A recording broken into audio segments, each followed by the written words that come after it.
just wanted to show you something.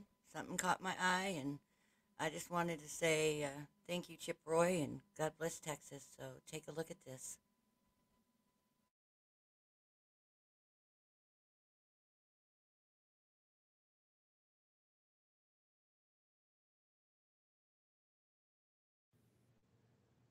Is that what we've become? Is such a cold country? Such a callous country? That we just blindly say that in the false name of equality or equity or whatever the word of choice is of the day, that we must draft our daughters? Let me be clear. Over my dead body will you draft my daughter. I mean that, literally. Over my dead body will you draft my daughter. And yet that is precisely what happened today, with no debate, no amendment allowed, and my colleagues on both sides of the aisle. I'm particularly ashamed of my colleagues on this side of the aisle for whispering in closed doors about, well, I would have voted against that if we'd had it on the floor. I tried to oppose it in committee. But, it's the NDAA, and so, we've just got to support the NDAA. We've got pay raises for troops, and never mind all the other garbage that's in the bill.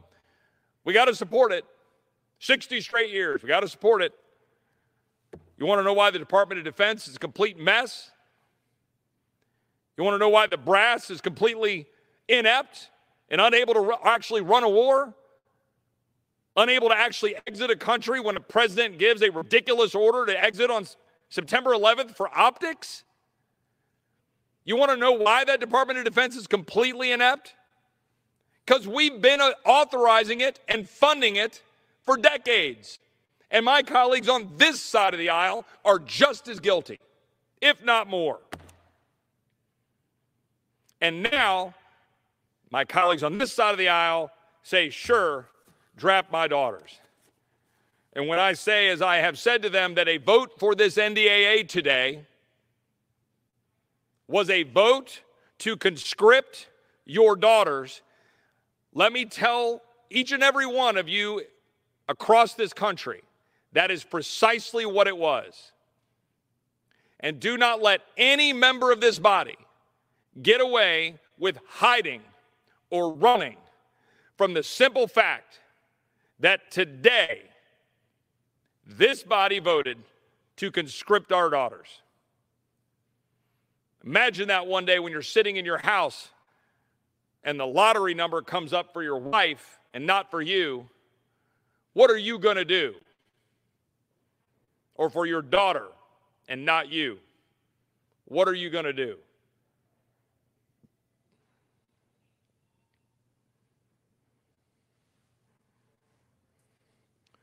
The President of the United States has, in multiple regards, engaged in what I believe to be impeachable conduct. The President of the United States has failed to faithfully execute the laws of the United States, left our borders wide open, endangered our people, endangered the people of my state. The President of the United States has failed to carry out his duty to defend the United States abroad, has in fact aided and abetted the enemy by leaving billions of dollars of equipment for our enemies to use against us, leaving Americans behind, leaving allies behind. And the President of the United States has abused the power of his office to step over the bounds of the Constitution, to order people to force their employees to get vaccinated when he has no such authority. He has no such authority. And he knows it. He knows it. For the exact same reason that the President of the United States admitted that he didn't have the power to extend the eviction moratorium. He flat out admitted it and said he was only going to do it until such time as the courts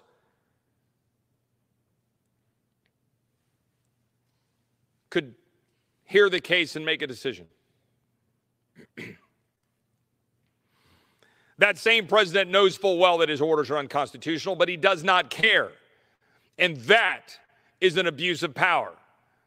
That same president knows that the borders are being exploited and wide open and that cartels are endangering the American people and the migrants who seek to come here, but he does not care. And that is faithless execution of the laws. The President of the United States knows full well. Heck, my 12-year-old son knows full well. As he said as we were driving around, Dad, well, why would you leave the equipment there for the bad guys to get? Well, son, maybe you should be an advisor to the President of the United States because he doesn't seem to understand that concept. And neither does the chairman of the Joint Chiefs of Staff, and neither does the Secretary of Defense, because they're so focused on chief diversity officers and woke policies and critical race theory that they don't give a rat's rear end about defending the United States of America. For the same reason my Democrat colleagues have gone down to the river and gone down to South Texas playing the race card and chanting racism and comparing Border Patrol agents to slaveholders. And where's the Secretary of Homeland Security defending the people that work for him in Border Patrol while they're outmanned, exhausted, resigning because they're not being given what they need in support from the top leaders of the Homeland Security? Secretary Mayorkas has the experience to know full well that abandoning Title 42 and abandoning MPP and the Migrant Protection Protocols, he knows full well that endangers the people of this country, and he does not care. He's leaving the people of South Texas exposed. He's leaving the ranchers who work there endangered with fences cut down, and ranchers having to figure out how to protect their families, and ranchers sending their children out across the ranches armed to defend themselves. Ranchers finding dead bodies on ranches, the dead bodies of migrants. Hundreds of them. That is faithless execution of the laws. That is why the Secretary of Homeland Security is acting with impeachable conduct. The American people are getting sick of this. The people of Texas are getting sick of this. And my admonition to my colleagues on the other side of the aisle is be very careful of walking this perilous journey of authoritarian actions by a president and authoritarian actions by an administration and authoritarian legislating by a Congress that is ignoring our constitutional framework, ignoring federalism, ignoring separation of powers, ignoring their duties under the Constitution, and endangering the people I represent on a daily basis, because that will not turn out well. The people of Texas are not going to simply sit back and take it. The governor of Texas has been deploying Department of Public Safety personnel to Del Rio. We have more DPS people in Del Rio than Border Patrol. We have more assets, more aerial activity. And but for the actions of the governor of the state of Texas moving DPS down to Del Rio, the crisis would have truly exploded. But that's only a step. The governor in the state of Texas and the $3 billion that the Texas legislature appropriated and that are deploying, and the DPS is down there working and arresting bad actors and arresting people for trespass. The state of Texas is going to have to go further because the federal government is refusing to do its job. And at some point, the state of Texas is going to force a constitutional showdown because it will be incumbent upon the people of Texas to do so. It will be incumbent upon the people of Texas to tell the rest of the country to get out of our daggum way so that we can defend the people of our state. That's where we are.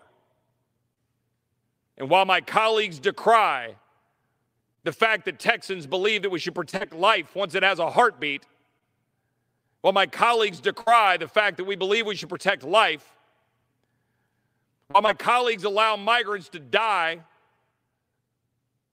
Texans want to simply keep their communities safe. And Texans are going to do so.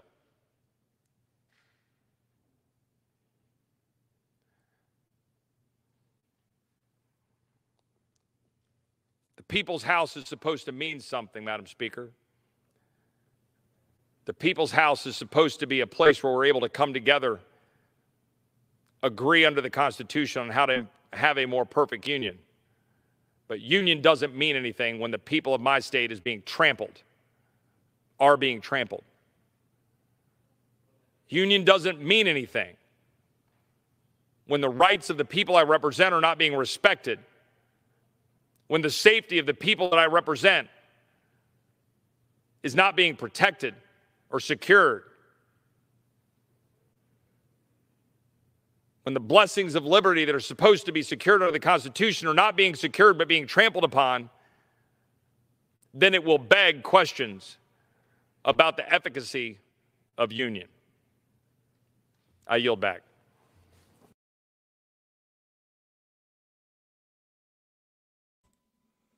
All right. So I hope you can understand why I think I needed to play that for everybody. There's one thing that Chip Roy has right, and that is Texans will not sit back and let the federal government come in and destroy our state. We won't do it. And it is getting to the point, especially along the border, that those citizens down there are in danger. And everything that Chip Roy said, every single word of what he said, I agree with. And I would bet at minimum, 90% of Texas agrees. And that's at minimum.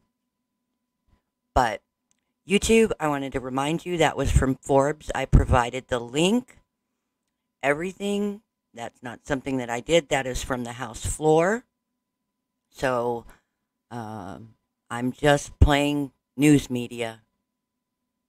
So be careful what you ask for from the federal government, because they're not working in your best interest. And Texas has had secession papers ready for a long time. I don't want to see it go that way. I really don't. I love our country. But we are a sovereign state, and we are sovereign citizens. And we will not take any of this lying down. All right, guys. God bless you. Sorry for something so heavy, but that was an amazing speech by Chip Roy, and I needed to share it. Be blessed. See you soon.